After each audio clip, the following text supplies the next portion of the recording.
I don't know about the rest of you, but I went to sleep at halftime. It turns out the Patriots didn't need me after all. My name is Tom Birmingham, and I am the Senior Fellow in Education at Pioneer Institute. This morning's event is entitled Witnessing Hope, Cristo Rey Schools and Catholic Education, and it is held in conjunction with the release of by Pioneer Institute of a new research paper, Cristo Rey Schools, a Model of 21st Century Catholic Education. The co-author of the paper, Jeff Thielman, will address us today. But before I say more about our program, I'd like to introduce our co-sponsors: the Roman Catholic Archdiocese of Boston, the Catholic Schools Foundation, the Cristo Rey Network, Cristo Rey Boston High School, Notre Dame Cristo Rey High School in Lawrence, the Program in Education Policy and Governance at Harvard's Kennedy School, Ed Choice, the American Principles Project, and the Black Alliance for Educational Options. We'd also like to extend a warm welcome to the two leaders of the Massachusetts Cristo Rey Schools, Kevin Kraska of Boston and Sister Mary Alice Gilfeller of Lawrence. And also I want to welcome the students from the Cristo Rey Schools who are joining us here this morning. Welcome. Would you please stand up to be recognized? Let's give them all a round of applause. Thank you very much. Like a lot of people, my interest in our topic comes through my autobiography. I grew up in Chelsea, which is a poor working-class city, and my education was shaped by 9 years in the Chelsea Public Schools and high school at Austin Prep, an Augustinian Catholic school north of Boston. This morning's event really features two messages. First, the spiritual leadership of Pope St. John Paul II made him amongst the most important figures in 20th century history. And second, the Cristo Rey Schools Network is a promising collection of schools to help lead K-12 Catholic education into the 21st century. We're grateful to have the eminent Catholic scholar and biographer George Weigel with us this morning. He will talk about St. John Paul II with far greater knowledge and expertise than I ever could. But there are a few things about John Paul II that I think are worth briefly mentioning. In our modern world, which oftentimes appears devoid of heroes, we're fortunate to have two recent Catholic ones, St. Teresa of Calcutta and Pope St. John Paul II, heroes whose lives fell within our own lifetimes. John Paul the Great, as he's often called, was born and raised in Poland, witnessing the horrors of the 20th century's ideological slaughter bench. His country was occupied by not one, but two of the last century's most brutal totalitarian regimes, Nazi Germany and the Soviet Union. From this experience, St. John Paul believed that no single political ideology, party, or economic system can speak to or fulfill the human need for transcendence. Consequently, he was critical of the spiritual emptiness he found in capitalism and communism alike. Having been the Archbishop of Krakow, and as a young man having observed the tyranny of the Nazis, he was well positioned as Pope to start forging reconciliation with the Jewish people, various Christian denominations, and other religions in ways that had not happened for centuries. He was, for example, the first modern pope to physically enter a synagogue. The goal of his ecumenical outlook was to place the church in a great alliance with peoples of faith worldwide. Regarding the relationship between the church and modern science, John Paul II also put to rest the over 3 centuries old conflict that the church had with Galileo Galilei. In 1992, John Paul proclaimed that the Church had erred in its condemnation of Galileo's assertion of a heliocentric universe. You don't get to use that word too often, do you? Heliocentric. In many ways, John Paul the Great was both a staunch traditionalist and a leader who had a gift for modernizing and connecting with the next generation. John Paul always made clear that the central calling of Catholics is love for the poor and for the innocent young, which is why the work of K-12 Catholic education in Cristo Rey schools are so important.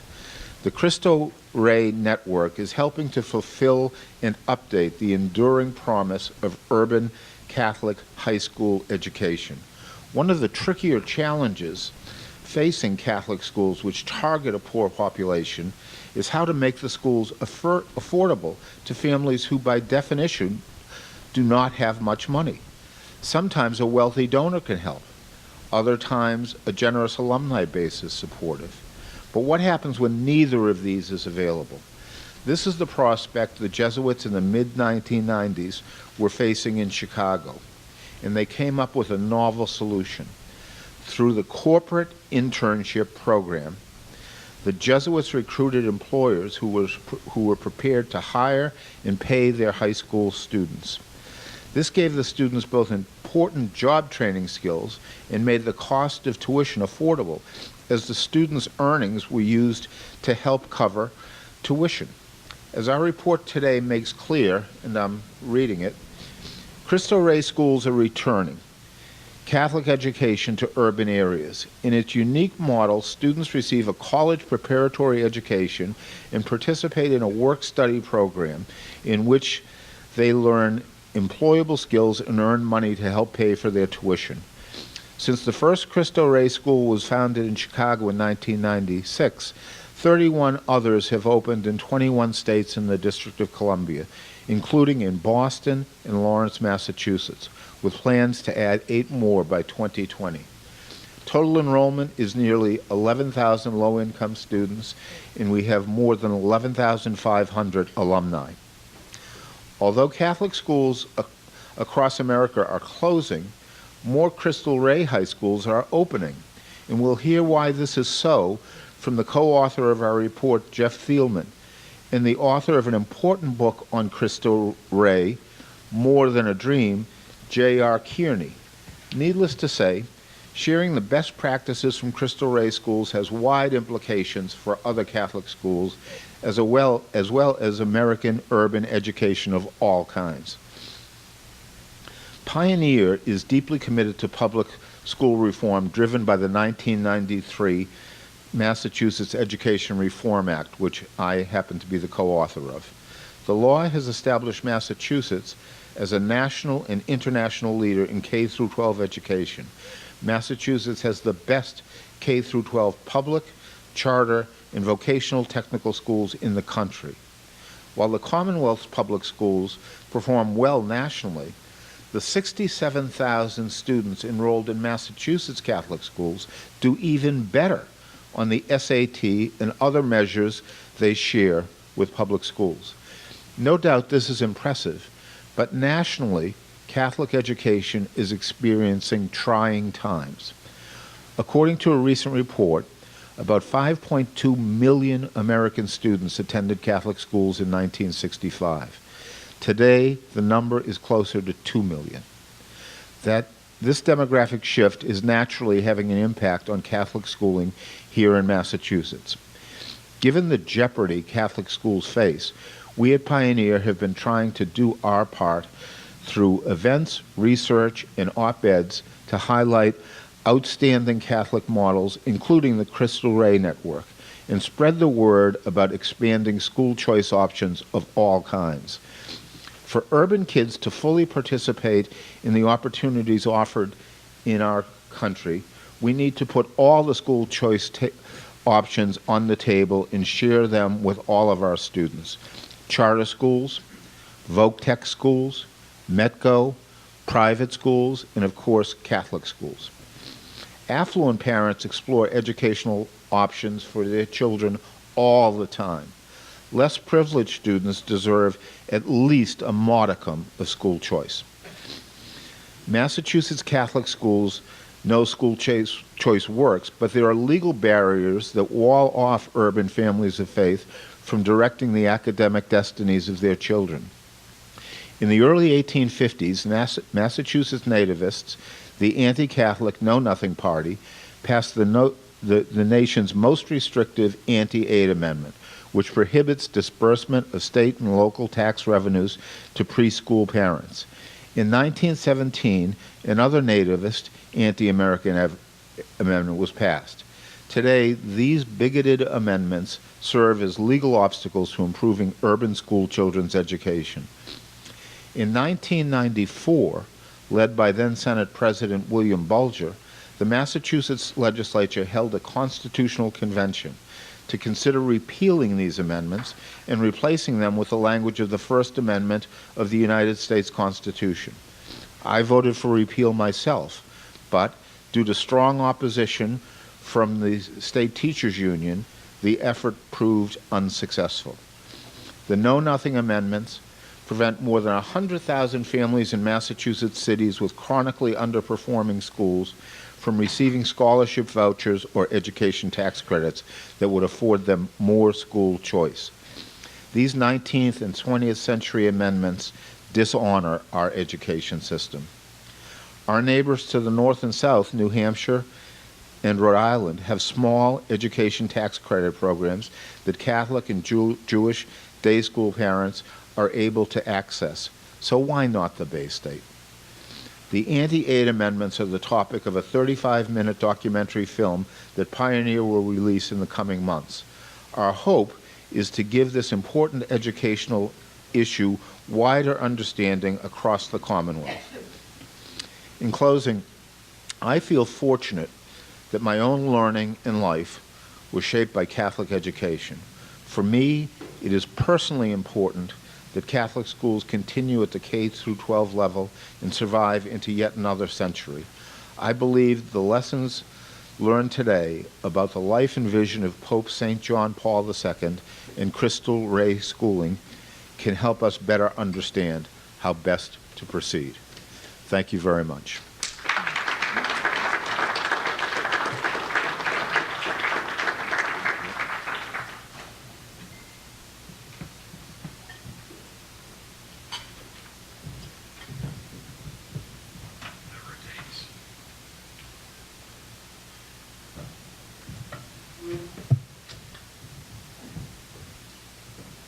I thought maybe they were putting the little thing up so that I could get some height, which I well need.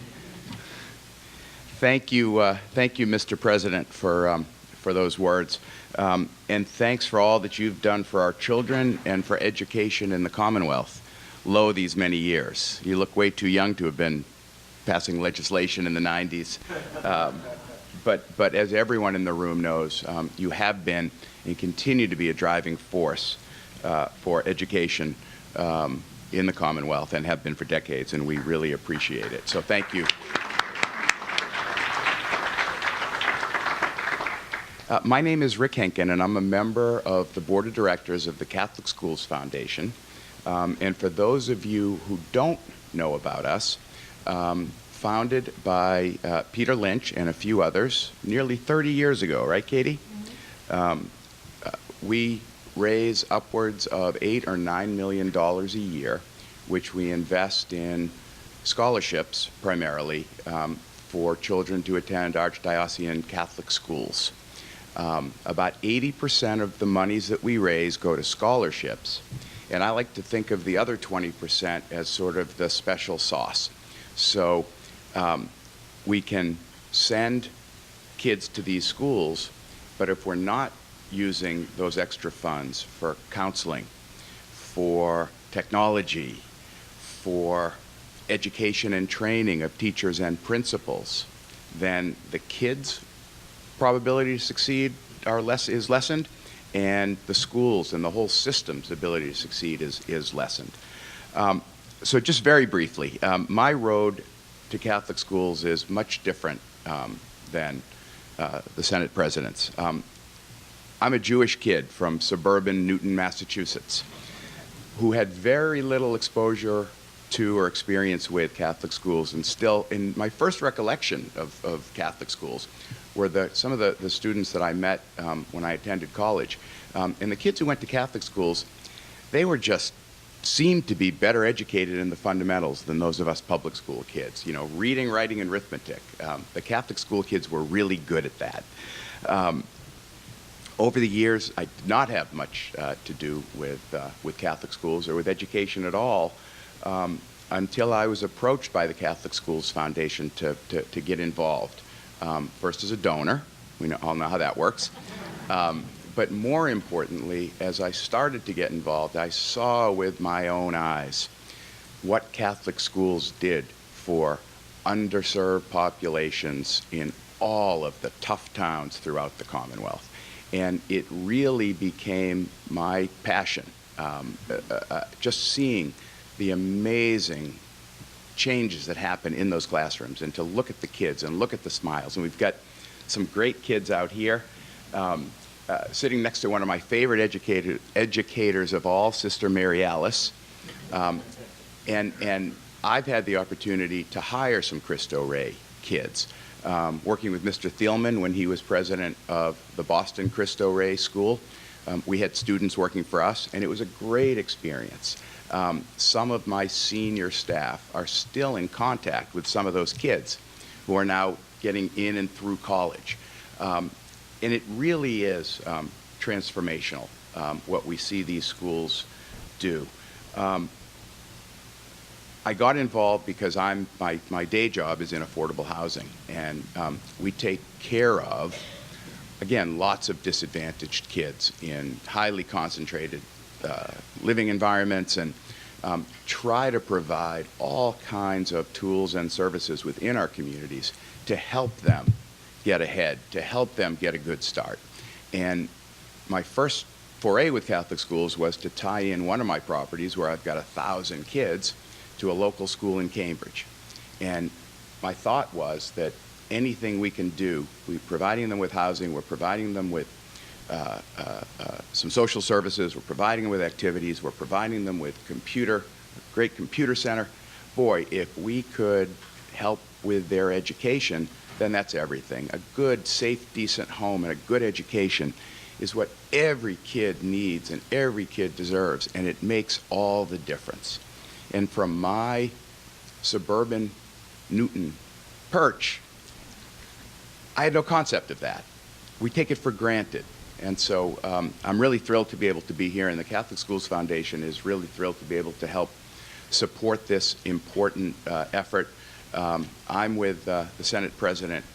The 93 change or to the law to allow for funding, public funding of Catholic schools and Jewish schools and Muslim schools, all should be passed. And I was talking to a friend from the north, and there they do have the stipends. I'll leave you with one quick statistic, and here's to me what makes it so unfair. The Catholic schools system saves the Commonwealth so much money, but yet is not willing to contribute anything. By our calculations, if the Boston Catholic schools, the Archdiocesan Catholic schools, were to disappear, it would cost the system an extra $500 million per year. And for that, there ought to be some financial consideration, because we are making a difference, not just for the kids who attend our schools, but for everybody. So thank you very much.